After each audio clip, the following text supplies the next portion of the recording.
ഏറ്റവും പ്രിയമുള്ള എൻ്റെ അധ്യാപിക മേരിമറ്റിൻ്റെ ടീച്ചർ, പ്രിയ സുഹൃത്തായ ജയസൂര്യ, എം ജയചന്ദ്രൻ, എന്നെ വളരെ ഇൻസ്പയർ ചെയ്ത തോമസ് റെലീസ, എനിക്ക് വളരെ ഇഷ്ടമുള്ള വൈദ്യു പൗലോസ്, ഷിജു, മാർട്ടിൻ, മറ്റുള്ള എൻ്റെ പ്രിയമുള്ളവരെ,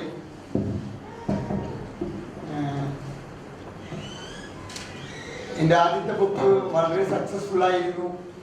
3 എഡിഷനായി.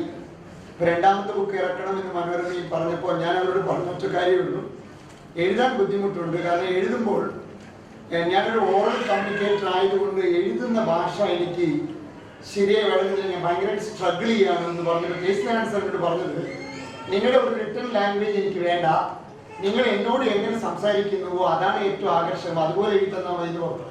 അങ്ങനെ രണ്ടാമത്തെ പുസ്തകം എഴുതാൻ അവരുടെ സൂത്രപ്പണി പറഞ്ഞു. മുമ്പിൽ 2 പേര് എഴുതിയിട്ട് നിങ്ങൾ സംസാരിക്കുക, അത് റെക്കോർഡ് ചെയ്യുക, DTP സെന്ററിൽ കൊടുത്തിട്ട് അത് എഴുതി മേടിച്ചതിന് ശേഷം റീറൈറ്റ് ചെയ്ത് തന്നാൽ മതി. അങ്ങനെയാണ് ഈ രണ്ടാമത്തെ പുസ്തകം ഉണ്ടായത്. ഞാൻ എഴുതിയതെല്ലാം ഞാൻ പറഞ്ഞു കൊടുത്തിട്ട് റെക്കോർഡ് ചെയ്ത് പിന്നീട് അത് കറക്റ്റ് ചെയ്ത് അങ്ങനെ ഉണ്ടായിരുന്നു. ഈ 2 പുസ്തകങ്ങളുടെ പൊതുവായ ഒരു സ്വഭാവം, ഇത് മനുഷ്യനെ പ്രചോദിപ്പിക്കുകയും മനുഷ്യനെ വിജയത്തിലേക്ക് വേണ്ടി നയിക്കാൻ സഹായിക്കുകയും ചെയ്യണമെന്ന ഉദ്ദേശത്തോടു കൂടിയാണ്. ഞാൻ ഇത്തരം കാര്യങ്ങൾ സംസാരിക്കുമ്പോഴെല്ലാം പലരും തെറ്റിദ്ധരിക്കാറുമുണ്ട്. എന്താണ് വിജയം എന്ന് പറഞ്ഞാൽ വേറൊരാളെ തോൽപ്പിക്കലാണോ വിജയം, പണം സമ്പാദിക്കലാണോ വിജയം? എൻ്റെ ആദ്യത്തെ പുസ്തകം വന്നപ്പോൾ പലരും പറഞ്ഞു, അതിൽ പറഞ്ഞ് സക്സസ്ഫുൾ ആയി പറഞ്ഞ പല ആളുകളും പണക്കാരല്ലേ, അപ്പൊ നിങ്ങൾ കൊടുക്കുന്ന മെസ്സേജ് പണക്കാരാകുന്നതാണോ സക്സസ് എന്നൊന്നും ഞാൻ പറഞ്ഞിട്ടില്ല. പക്ഷെ പണം സക്സസിന്റെ ഒരു മാനദണ്ഡമാണെന്ന് കൂടി ഞാൻ പറയും. കാരണം പണം വലിയ മൂല്യമുള്ളതല്ല എന്ന് നടത്തിയ ചർച്ചയിൽ വിളമ്പിക്കൊടുത്ത ചായയുടെ പൈസ ആര് കൊടുക്കും എന്ന് തർക്കമുണ്ട്.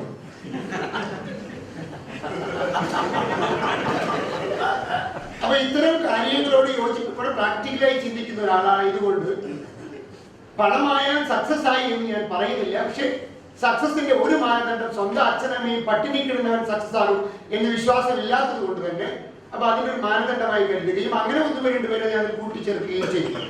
വേറൊരാളെ തോൽപ്പിക്കലാണോ സക്സസ് എന്ന ചോദ്യത്തിന് അല്ല, പിന്നെ ആരെ തോൽപ്പിക്കലാണ് സക്സസ് എന്ന് ചോദിച്ചാൽ മനുഷ്യൻ സ്വയം ഉണ്ടാക്കിയ പരിമിതികളെയും പ്രശ്നങ്ങളെയും എപ്പോൾ തോൽപ്പിക്കാൻ കഴിയുന്നു അന്ന് അയാൾ വിജയിക്കുന്നു എന്ന് തന്നെയാണ്.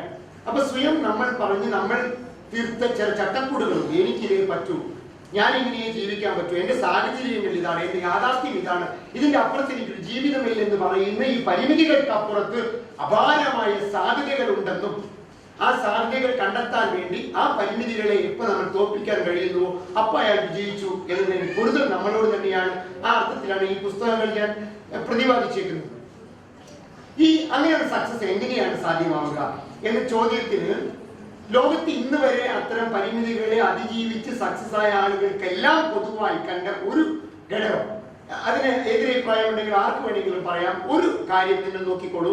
സക്സസ്ഫുൾ ആളുകൾക്കെല്ലാം ഉണ്ടായിരുന്ന ഒരു കാര്യം, ഒരു ഇംഗ്ലീഷിൽ പറഞ്ഞാൽ കമ്മിറ്റ്മെന്റ് എന്ന് പറയാം, മലയാളത്തിൽ പറഞ്ഞാൽ അർപ്പണം എന്ന് പറയാം, ജീവിതത്തിന് ഡെഡിക്കേറ്റ് ചെയ്യുക എന്ന. ലോകത്തിൽ നിങ്ങൾ ഇതുവരെ ഏത് പ്രൊഫഷണൽ സക്സസ്, അത് മ്യൂസിക് ആയിക്കോട്ടെ, അഭിനയമായിക്കോട്ടെ, രാഷ്ട്രീയമായിക്കോട്ടെ, ട്രെയിനിങ് ആയിക്കോട്ടെ, ഏത് മേഖലയിലും അത്തരം ഒരു കമ്മിറ്റ്മെന്റ് ഇല്ലാത്ത ഒരാൾ വിജയിച്ചതായി ചരിത്രത്തിൽ നമുക്ക് കാണാൻ കഴിയില്ല.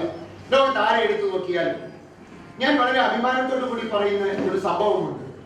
അമേരിക്കയുടെ പ്രസിഡന്റായ വെളുത്തവന് മാത്രമേ അമേരിക്ക ഭരിക്കാൻ പറ്റൂ എന്ന ചരിത്രം മാറ്റി കറുത്തവനും അമേരിക്ക ഭരിക്കാൻ പറ്റുമെന്ന് ആദ്യമായി ബോധ്യപ്പെടുത്തി കൊടുത്ത് വാക്കുകൾ കൊണ്ട് അമ്മാനം കളിക്കുന്ന ജീവിച്ചിരിക്കുന്ന ഏറ്റവും വലിയ പ്രഭാഷകൻ ഒരാളെന്ന് ഞാൻ വിശ്വസിക്കുന്ന ബരാക് ഒബാമയോട് ഒരിക്കൽ ഒരു ചോദ്യം ചോദിച്ചു, താങ്കളെ ഏറ്റവും കൂടുതൽ സ്വാധീനിച്ച ഒരു നേതാവിന്റെ പേര് പറയാമോ എന്ന്.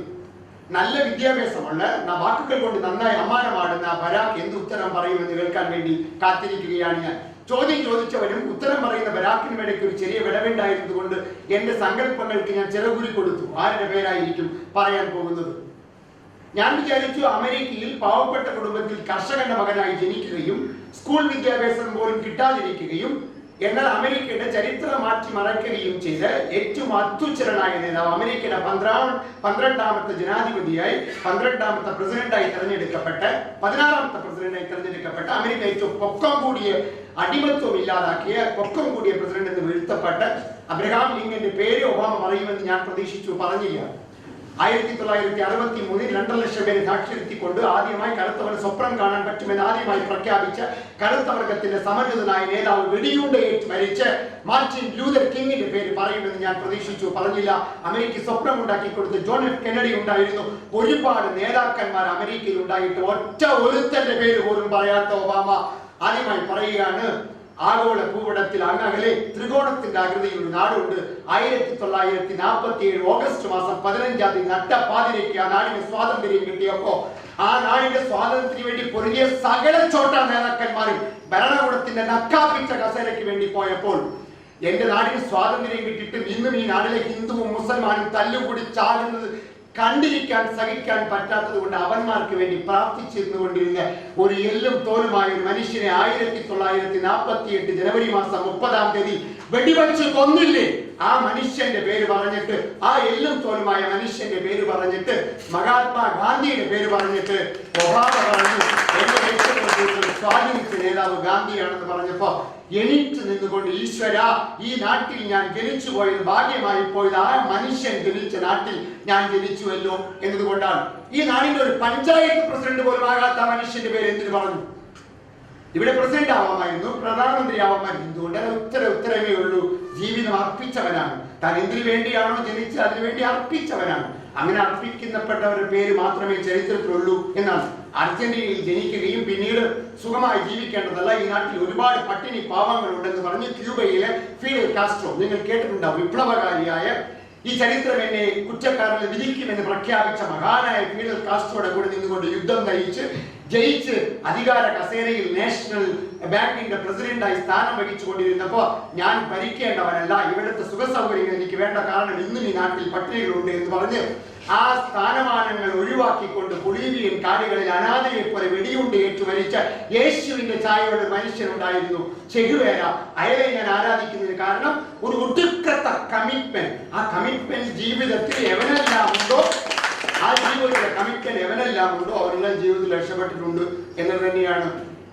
22-ാമത്തെ വയസ്സിൽ ഈ നാട്ടിലെ വിദേശികളുടെ തുണി വരുന്നതിനോട് എതിർപ്പുള്ളത് കൊണ്ട് വിമാനം വിരിച്ചുകൊണ്ട് ഈ ലോറി ഇവിടുന്ന് കടന്നു പോകരുത്, വിദേശത്തെ തുണികൾ മുഴുവൻ ചുമന്ന ഈ ലോറി ഇവിടുന്ന് കടന്നു പോകരുത് വിമാനം വിരിച്ചു നിന്നപ്പോ ആ ബ്രേക്ക് ചവിട്ടാൻ അവന്റെ മേത്തിൽ 22 വയസ്സ് ചെറുപ്പക്കാരന്റെ തലയും ഹാർട്ടും നശിച്ച് പെറ്റ അമ്മയ്ക്ക് കയ്യിലെടുത്ത് കരയാൻ പോലും ശരീരമില്ലാതെ മരിച്ച ഒരു ബാബുരാവ് ജിനു എന്ന് പറയുന്ന ഒരു ചെറുപ്പക്കാരനെ കുറിച്ച് നിങ്ങൾ ഇവിടുത്തെ സ്വാതന്ത്ര്യ സമരം വായിച്ചാൽ അറിയാം. 22 വയസ്സിൽ കള്ളും കുടിച്ച് കഞ്ചാവ് വലിച്ചു ചെറുപ്പക്കാരൻ ആദ്യം വായിക്കാൻ കൊടുക്കേണ്ടത് ഇവന്റെയൊക്കെ ജീവചരിത്രമാണ്. അങ്ങനെ ജീവിച്ചിരുന്ന മനുഷ്യൻ 22-ാമത്തെ വയസ്സിൽ നാടിന്റെ സ്വാതന്ത്ര്യത്തിന് വേണ്ടി തന്നെ ചോരയിപ്പിച്ചതിനെ ചോദിച്ചാൽ ആ നാടിനോടുള്ള അർപ്പണം, ആ അർപ്പണബോധം കുടുംബത്തിനോടും ചെയ്യുന്ന തൊഴിലിനോടും ഈ നാടിനോടും എവിടെയെല്ലാം ഉണ്ടോ അവരെല്ലാം ലോകത്ത് വാഴ്ത്തപ്പെടും എന്നത് തന്നെയാണ്. ഞാൻ എന്റെ ഫീൽഡിൽ രക്ഷപ്പെട്ടതിന്, എന്റെ ഫീൽഡിൽ ഞാൻ ഉയർന്നു പോകുന്നതിന് ഈ കേട്ട നല്ല വാക്കുകൾക്ക് കാരണം ഞാൻ എന്റെ ജീവിതത്തിന് എന്റെ ട്രെയിനിങ്ങിനോട് ഒരു ഭയങ്കരമായ അർപ്പണബോധം എന്നാണ്. എനിക്ക് ഏറ്റവും ഇഷ്ടമുള്ള ഈ പുസ്തകം ഞാൻ സമർപ്പിച്ചിരിക്കുന്നതിന്റെ ചിത്രം എന്റെ അമ്മയുടെ ചിറ്റ. എന്റെ അമ്മയുടെ ചിറ്റ എന്ന് പറഞ്ഞാൽ ജീവിതത്തിലെ ഒരു സുഖങ്ങളും അനുഭവിക്കാൻ ഭാഗ്യം സിദ്ധിക്കാത്ത, കല്യാണം കഴിച്ച് എനിക്ക് പിറ്റേ ആഴ്ച തന്നെ ശരിയാവാതെ പോയ, കുട്ടികളില്ലാതെ, ഒരു എല്ലും തോലുമായ, ജീവിതത്തിൽ അധ്വാനിക്കാൻ മാത്രം അറിയാവുന്ന, ഞാൻ ജീവിതത്തിൽ ഏറ്റവും കൂടുതൽ സ്നേഹിക്കുന്ന ആളുകളിൽ ഒരാളെ അവർ മരിച്ച അന്നും ഞാൻ ട്രെയിനിങ്ങിലായിരുന്നു എന്ന് തന്നെയാണ്. കാരണം എനിക്ക് അതിനോടുള്ള ഒരു എന്റെ തൊഴിലിനോട് ഞാൻ കാണിക്കുന്നത് ഇത് ഒരു തൊഴിൽപരമായ ആത്മാർത്ഥതയാണോ? അല്ല, അത് വ്യക്തിപരമായ ആത്മാർത്ഥതയാണ്. ഞാൻ ട്രെയിനിങ്ങിൽ കാണിക്കാത്ത ആത്മാർത്ഥത എന്റെ കുടുംബത്തോട് കാണിക്കാൻ സാധ്യതയില്ല.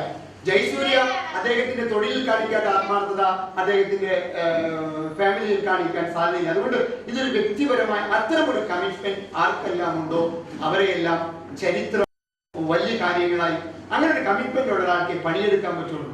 നിങ്ങൾക്കറിയാം, ലോകത്തെ ഏറ്റവും പ്രശസ്തനായ ഒരു എഴുത്തുകാരൻ എഴുതിയ പുസ്തകമുണ്ട്, മാൽക്കം ഗ്ലാഡ്വെൽ. പഠിക്കണം, അദ്ദേഹത്തിന് 5 പുസ്തകങ്ങൾ എഴുതിയിട്ടുള്ളൂ, പക്ഷേ ലോകത്തെ ഏറ്റവും പ്രശസ്തനായ മനുഷ്യനാണ്. അദ്ദേഹത്തിന് ഔട്ട്ലയേഴ്സ് എന്ന് പറയുന്ന പുസ്തകം ഇറങ്ങി 2008.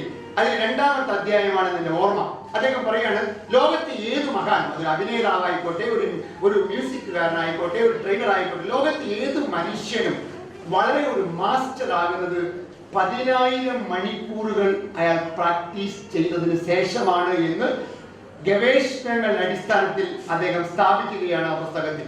10,000 മണിക്കൂർ ആരാണോ പ്രാക്ടീസ് ചെയ്തത് അവർക്കാണ് ആ ഫീൽഡിൽ മാസ്റ്റർ ആകാൻ പറ്റുള്ളൂ എന്നാണ് അദ്ദേഹം പറയുന്നത്. 16 മണിക്കൂർ പണിയെടുക്കാനുള്ള ആ സാധനം എവിടെ നിന്നാണ് കിട്ടുക? അതാണ് നേരത്തെ പറഞ്ഞത്, ആ കാണിക്കുന്ന ഒരു അർപ്പണബോധത്തിലാണ്. ഞാൻ 20 കൊല്ലമായി ട്രെയിനിങ് എന്ന് പറഞ്ഞൊരു പ്രാന്തായി നടക്കുന്നത്. 20 കൊല്ലത്തിൽ 12 കൊല്ലം എനിക്ക് കാര്യമായി റെന്യൂമറേഷൻ കിട്ടിയില്ല, എനിക്ക് സാമ്പത്തികമായി ഉന്നമനം ഉണ്ടായിരുന്നില്ല, അംഗീകാരം കിട്ടിയില്ല, എന്നെ ഇതുപോലെ ആളുകൾ പറയാനുണ്ടായിരുന്നില്ല.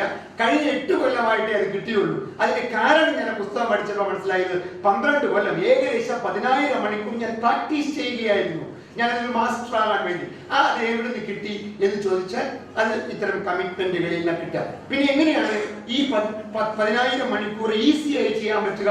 അതിനൊരു ഫോർമുല ഞാൻ കണ്ടെത്തിയിട്ടുണ്ട്.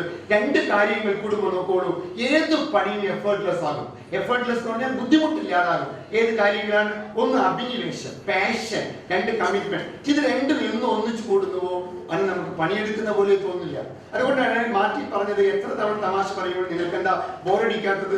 എപ്പോഴെങ്കിലും നമ്മൾ പറയാറുണ്ടോ, ഞാൻ തിങ്കളാഴ്ച തൊട്ട് ശനിയാഴ്ച വരെ ശ്വാസം എടുത്തുകൊണ്ടിരിക്കുകയായിരുന്നു, ഇപ്പൊ ഭയങ്കര ബോറടിക്കുകയാണ്, അതുകൊണ്ട് ഞായറാഴ്ച ഒന്ന് നിർത്തിയേക്കാം, എന്നിട്ട് നമുക്ക് തിങ്കളാഴ്ച തുടങ്ങാം നമ്മൾ പറയാറില്ലല്ലോ. അത് ബോറടിക്കാറില്ല, കാരണം ജീവിതമാണ്. ഞാൻ സംസാരിക്കുന്നു, എന്റെ കഥകളും ഞാൻ ക്ലാസ് എടുക്കുന്ന എന്റെ ജീവിതമാണ്. അങ്ങനെ ജീവിക്കാൻ കഴിയുന്ന ഒരുത്തിന് എഫേർട്ട്ലെസ് ആണ് ജീവിതം എഫേർട്ട്ലെസ്. അത് പാഷനും കമ്മിറ്റ്മെന്റും കൂടുമ്പോഴാണ്. എന്റെ അടുത്ത ചോദ്യം, ആ എഫേർട്ട്ലെസ് ആയ ജീവിതത്തിൽ എങ്ങനെ ഒരു ഗ്രേറ്റ്നെസ് ഉണ്ടാക്കാം, ഒരു മഹാൻ ഉണ്ടാകാം എന്ന ചോദ്യത്തിന്റെ ഉത്തരം ഒരു സാധനം കൂടി അതിന്റെ കൂടെ കൂട്ടിച്ചേർത്താൽ മതി. ഞാൻ എന്റെ ജീവിതാനുഭവത്തിൽ ഞാൻ പഠിച്ചത് എന്താണത്? പാഷനും കമ്മിറ്റ്മെന്റും കൂടുമ്പോൾ എഫേർട്ട്ലെസ് ഉണ്ടാകും. അതിന്റെ കൂടെ കമ്പാഷൻ കൂടി ഉണ്ടെങ്കിൽ നിങ്ങൾ ഗ്രേറ്റ് ആകും. മറ്റവരോടുള്ള ഒരു സ്നേഹം, ടീച്ചർ പറഞ്ഞ പോലെ മുമ്പിൽ കാണുന്ന ഒരു സ്നേഹം, അവന്റെ വളർച്ചയിലുള്ള ഒരു താല്പര്യം, അത് എന്ന് നമുക്ക് വരുന്നു. നമ്മൾ അങ്ങനെ ഈ ഗ്രേറ്റ് പേഴ്സൺ ആകുമ്പോഴാണ് ജീവിതം സക്സസ് ആവുക.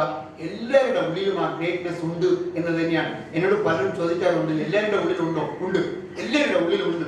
എല്ലാ വ്യക്തിന്റെ ഉള്ളിലും വൃക്ഷത്തിന്റെ സാധ്യതകളുണ്ടെന്ന് പറയുന്ന പോലെ എല്ലാ മനുഷ്യന്റെ ഉള്ളിലും ആ ഗ്രേറ്റ്നെസ് ഉണ്ട്. ചിലർ കണ്ടെത്താറില്ല, ചിലർ കണ്ടെത്താതെ പോവാറുണ്ട്. പക്ഷെ ഞാൻ കണ്ടെത്താൻ താല്പര്യമുള്ള ആളാണ്. കാരണം എനിക്ക് എന്നെ കണ്ടെത്താൻ വലിയ ഇഷ്ടമാണ്. എന്തുകൊണ്ടാണ് അങ്ങനെ കണ്ടെത്താൻ തോന്നിയെന്ന് ചോദിച്ചാൽ അതിനെനിക്ക് വ്യക്തമായ കാരണങ്ങൾ കൊണ്ട്. 10ാം ക്ലാസ് വരെ പാസ്സാകാത്ത, പഠിക്കാൻ പോയപ്പോൾ മന്ദബുദ്ധി എന്ന് വിളിച്ച ഒരു കുട്ടിക്ക്, 10ാം ക്ലാസ് പഠിക്കാത്ത റെയിൽവേ സ്റ്റേഷനിൽ ബസ് സ്റ്റാൻഡിൽ പേപ്പർ ഇട്ട് തന്ന ഒരു കുട്ടിക്ക് പിന്നീട് 1093 കണ്ടുപിടിച്ച് ലോകത്തിന്റെ ഏറ്റവും വലിയ ശാസ്ത്രജ്ഞനായി മാറാൻ തോമസ് ആൽവ എഡിസന് കഴിയുമെങ്കിൽ എനിക്കും നിങ്ങൾക്കും അത് കഴിയും എന്ന വിശ്വാസമാണ്. 3 വയസ്സിൽ പോളിയോ ബാധിച്ച് ഒരിക്കലും നടക്കില്ലെന്ന് പറഞ്ഞ ഒരു പെൺകുട്ടിക്ക് പിന്നീട് 1960 റോം ഒളിമ്പിക്സിൽ 3 ഗോൾഡ് മെഡൽ മേടിച്ച് 3 വേൾഡ് റെക്കോർഡ് ഇട്ട് കരുത്ത വർഗത്തിലെ സുന്ദരിയായ പെൺകുട്ടി എന്ന് പറയാൻ വിൽമ റുഡോൾഫിന് കഴിയുമെങ്കിൽ എനിക്ക് കഴിയുമെന്ന വിശ്വാസമാണ്. 23ാമത്തെ വയസ്സിൽ രോഗം വന്നപ്പോൾ ഡോക്ടർമാർ പറഞ്ഞു 3 കൊല്ലത്തിൽ താങ്കൾ മരിച്ചു പോകും, കാരണം നിങ്ങൾക്ക് മോട്ടോർ ന്യൂറോസിസ് എന്ന് പറഞ്ഞ രോഗം വന്നിട്ട് കൈയും കാലും തളർന്നുപോയി, ശരീരത്തിന്റെ സകല അവയവങ്ങളും തളർന്നുപോയിട്ട് 70ാമത്തെ പിറന്നാൾ ആഘോഷിക്കാൻ ചങ്കൂറ്റം കാണിച്ച് ജീവിച്ചിരിക്കുന്ന ഏറ്റവും വലിയ ശാസ്ത്രജ്ഞനായി വാഴ്ത്തപ്പെടുന്ന സ്റ്റീഫൻ വില്യം ഹൗക്കിൻസിന് കഴിയുമെങ്കിൽ എനിക്കും കഴിയും, നിങ്ങൾക്കും കഴിയുമെന്ന വിശ്വാസമാണ് എന്നെ ഇവിടെ എത്തിച്ചത്.